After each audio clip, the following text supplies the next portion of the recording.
На грядках вже з'явилась перша зелень. Серед них і шпинат. Треба обов'язково скористатися моментом та приготувати смарагдовий шпинатний бісквіт. Вирішила відзняти рецепт цього бісквіту окремим відео, бо вже давно він мені полюбився. Він завжди виходить вдало і з нього можна приготувати багато цікавих начинок для торта. Всім привіт! Отже, годі базікати та гайда до роботи. Весь рецепт ви знайдете в описанні під відео. В діжу міксера вбиваємо 4 яйця. Яйця використовую категорії S0. Температура яєць не важлива, адже будемо нагрівати яйця на паровій бані. Діжу поставила на ковшик з гарячою водою. Дно діжі не повинно торкатися води. До яєць додаємо білий дрібнокристалічний цукор. Та ось так, помішуючи яйця з цукром вінчиком, нагріваємо яєчну цукрову масу до температури 40 градусів. А коли це сталося, знімаємо чашу з бані. Додаємо до нагрітих яєць дрібку солі та декілька крапель екстракту ванілі. Вмикаю свого кухонного помічника на максимум та збиваю яйця з цукром до пишності та посвітління 10 хвилин. В цей момент я зазвичай вмикаю духовку на 165 градусів, а поки ми будемо готувати тісто для бісквіту, духовка якраз добре розігріється. Паралельно давайте підготуємо наші сухі інгредієнти. Просіємо борошно. Це обов'язковий крок у приготуванні будь-якого тіста. Та до борошна просіюємо розпушувач. А як приготувати розпушувач в домашніх умовах, можна дізнатись, переглянувши відео, посилання на яке з'явилось у правому верхньому кутку. Перемішуємо сухі інгредієнти вінчиком до однорідності. А також підготуємо шпинатну заправку. Шпинат я напередодні промила, просушила та дрібненько порізала. До шпинату додаємо листя м'яти та соняшникову олію рафіновану. М'яту додавати не обов'язково, цей раз вона мені просто підходить до начинки для торта, тому і додаю її. Пропиваємо все погружним блендером до однорідної маси. Пройшло 10 хвилин і подивіться, як гарно збились яйця з цукром. Маса побіліла та збільшилась в декілька разів. Цівочка від вінчика довго не розходиться. Вийшла дуже стійка яєчна маса. Міняємо насадку вінчик та насадку лопатка та додаємо до яєчної маси третину сухих інгредієнтів. Вмикаю міксер на мінімальну швидкість.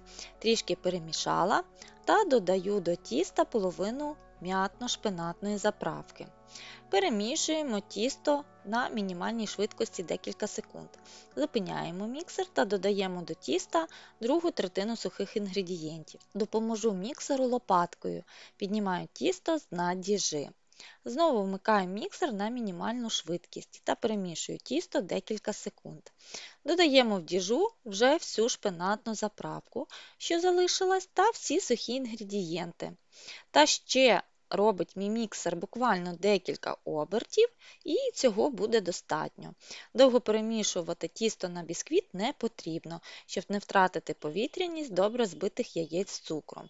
Краще ще трішки перемішаю його вручну лопаткою. Вийшло дуже гарне бісквітне тісто. Воно як живе, ніби дихає, коли піднімаю його лопаткою. Переношу тісто у вже підготовлену форму. Це в мене кільце діаметром 18 см, одну сторону якого обгорнула фольгою. Також розмістила кільце на дечку. Вже по звичці обгортаю форму з тістом мокрим рушником. Насправді цей крок з цим бісквітом не обов'язковий. Він і так сам по собі гарно піднімається під час випікання.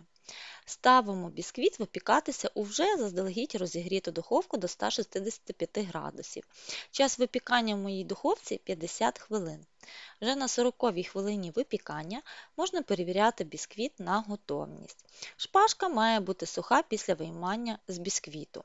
Готовий бісквіт переношу на решітку вверх дном та знімаю з нього фольгу. Залишаю бісквіт в такому стані до повного остивання. Коли бісквіт повністю охолов, вирізаю його обережно з кільця тоненьким ножем. Ось подивіться, який він виходить високий та рівненький. Це просто супер! Обгортаю бісквіт в харчову плівку та кладу його в холодильник на 5 годин. В холодильнику він стабілізується та його буде легше розрізати. Коли пройшов час, виймаю бісквіт з холодильника та знімаю з нього харчову плівку.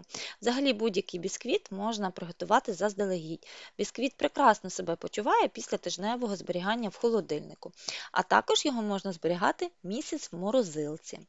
Розрізаю бісквіт з допомогою шматочка пінопласту товщиною 2 см та гострого ножа.